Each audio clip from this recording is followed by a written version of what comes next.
हर्षित landmark, सपनों का घर जैसा आप चाहते हैं हम बनाते हैं। 1, 2 एवं 3 BHK ready position flat. Call 9827321321। Bhopal के रानी कमलापति रेलवे स्टेशन के रूप में देश को वर्ल्ड क्लास रेलवे स्टेशन की सौगात मिली है। प्रधानमंत्री नरेंद्र मोदी ने सर्व सुविधा युक्त रेलवे स्टेशन का लोकार्पण किया। इस दौरान रेल मंत्री अश्विनी वैष्णव, राज्यपाल मंगूभाई पटेल और सीएम शिवराज सिंह चौहान मौजूद रहे। रानी कमलापति स्टेशन के उद्घाटन के साथ ही पीएम नरेंद्र मोदी ने गुना ग्वालियर रेलखंड का विद्युतीकरण, भोपाल बरखेड़ा रेलखंड का तिहरीकरण और इंदौर उज्जैन के बीच 2 नई मेमो पैसेंजर ट्रेन की शुरुआत की है। पीएम मोदी ने इंदौर और उज्जैन में मेमो पैसेंजर ट्रेन को हरी झंडी दिखाकर रवाना किया। रानी कमलापति स्टेशन को लेकर पीएम मोदी ने कहा कि इस रेलवे स्टेशन का सिर्फ कायाकल्प ही नहीं हुआ है, बल्कि रानी कमलापति जी का नाम इससे जोड़ने से इसका महत्व और भी बढ़ गया है। इससे पहले बिरसा मुंडा की जयंती पर आयोजित जनजातीय गौरव दिवस कार्यक्रम में प्रधानमंत्री नरेंद्र मोदी शामिल हुए। वही कार्यक्रम को संबोधित करते हुए पीएम मोदी ने कहा कि भारत अपना पहला जनजातीय गौरव दिवस मना रहा है। आज पूरे देश के लिए बड़ा दिन है।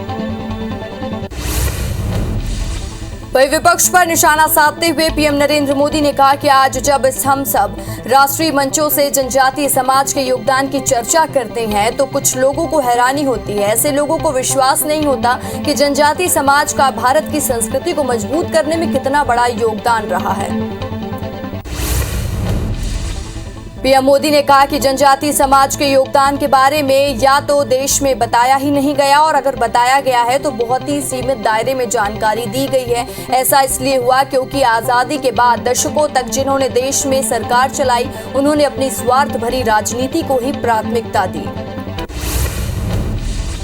प्रधानमंत्री नरेंद्र मोदी कल पूर्वांचल एक्सप्रेसवे की सौगात देंगे। 341 किलोमीटर लंबे पूर्वांचल एक्सप्रेसवे योगी सरकार का मेगा प्रोजेक्ट है। उद्घाटन के बाद आधे घंटे का एयर शो होगा। रक्षा मंत्री राजनाथ सिंह ने दिल्ली में मनोहर पर्रिकर रक्षा अध्ययन एवं विश्लेषण संस्थान का उद्घाटन किया। इस दौरान रक्षा मंत्री ने कहा कि मनोहर पर्रिकर से उनका पुराना संपर्क रहा था और उन्हें रक्षा को लेकर गहरी समझ थी, जिसके कारण वो हमारे लिए मूल्यवान सहकर्मी बन गए थे।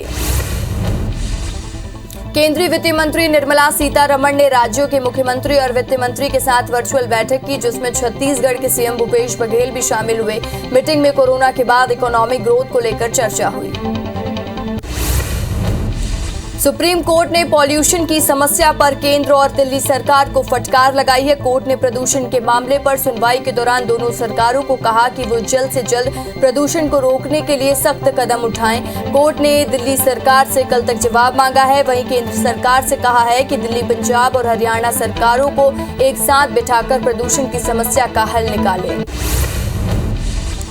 कमरतोड़ महंगाई से आम लोगों को राहत मिलती नहीं दिख रही है। अक्टूबर महीने के लिए थोक मूल्य सूचकांक का आधिकारिक महंगाई दर 12.54% रही, जबकि सितंबर महीने में 10.66% रही थी। महंगाई दर 5 महीने में उच्चतम स्तर पर है। ये आंकड़े वाणिज्य मंत्रालय ने जारी किए हैं। सीमा पर जारी तनाव के बीच भारत ने सरहद पर खतरनाक ब्रह्मोस मिसाइल तैनात कर दिया है और इसका फैसला लिया है। इसका मकसद लद्दाख और अरुणाचल प्रदेश में चीन की बढ़ती गतिविधियों का जवाब देना है। मणिपुर में उग्रवादी हमले के बाद सुरक्षा बलों ने बड़ी साजिश को नाकाम किया। भारतीय सेना ने काकचिंग जिले पे मणिपुर पुलिस के साथ ज्वाइंट ऑपरेशन में M79 ग्रेनेड लॉन्चर के 20 राउंड बरामद किए हैं। इस ऑपरेशन को असम राइफल के फुंड्रे बटालियन ने अंजाम दिया है। गुजरात के मोरबी गांव में एटीएस की टीम ने 650 करोड़ रुपए की 120 किलो हेरोइन के साथ 3 आरोपियों को पकड़ा है। जब्त की गई हेरोइन की कीमत अंतर्राष्ट्रीय बाजार में 650 करोड़ बताई जा रही है। वहीं प्रारंभिक जांच में पाया गया कि आरोपी हेरोइन की खेप समुद्री मार्ग से लाए थे, जहां उन्हें एक पाकिस्तानी नाव से डिलीवरी मिली थी। सरगुजा पहुंचे बीजेपी प्रदेश अध्यक्ष विष्णुदेव साय ने कहा कि कांग्रेस को पदयात्रा की बजाय पश्चाताप यात्रा निकालकर प्रदेश की जनता से माफी मांगनी चाहिए। उन्होंने कहा कि केंद्र सरकार ने महंगाई में राहत देते हुए पेट्रोल और डीजल की कीमतों में कमी की है, मगर प्रदेश की सरकार ने चवन्नी की राहत नहीं दी है। छत्तीसगढ़ में धान खरीदी में 15 क्विंटल का लिमिट खत्म करने की मांग को लेकर सरकार के खिलाफ बीजेपी बड़ा आंदोलन करने के लिए तैयारी में है। 1 दिसंबर से पहले प्रदेश से लेकर मंडल स्तर तक भाजपा किसानों के साथ धरना प्रदर्शन आंदोलन की रूपरेखा तैयार कर रही है। इसको लेकर भाजपा किसान मोर्चा के प्रदेश पदाधिकारियों और जिला अध्यक्षों की एक बैठक 17 नवंबर से होगी। भिंड जिला अस्पताल में आधी रात कुछ बदमाशों ने शराब के नशे में उत्पात मचाया। इस दौरान बदमाशों ने एक युवक के साथ मारपीट करते हुए एम्बुलेंस पर गोली चला दी, साथ एक निजी वाहन में भी तोड़फोड़ की। मामले में कोतवाली थाना पुलिस ने 4 आरोपियों को गिरफ्तार किया है। श्योपुर से वैक्सीनेशन सेंटर पर रोजगार सहायक की पिटाई का वीडियो वायरल हो रहा है। इस वीडियो में ग्रामीण वैक्सीनेशन सेंटर में रोजगार सहायक की पिटाई करते नजर आ रहे हैं, जिसमें महिलाएं भी शामिल हैं। हटा में अग्रवाल पेट्रोल पंप के सामने एक बाइक में अचानक आग लग गई। बाइक सवार ने नीचे उतरकर आग बुझाने का प्रयास भी किया, लेकिन आग इतनी तेज थी कि बाइक जलने लगी। मौके पर खड़े लोगों की मदद से बहुत मुश्किल के बाद आग पर काबू पाया गया, जिससे बड़ा हादसा होते होते टल गया।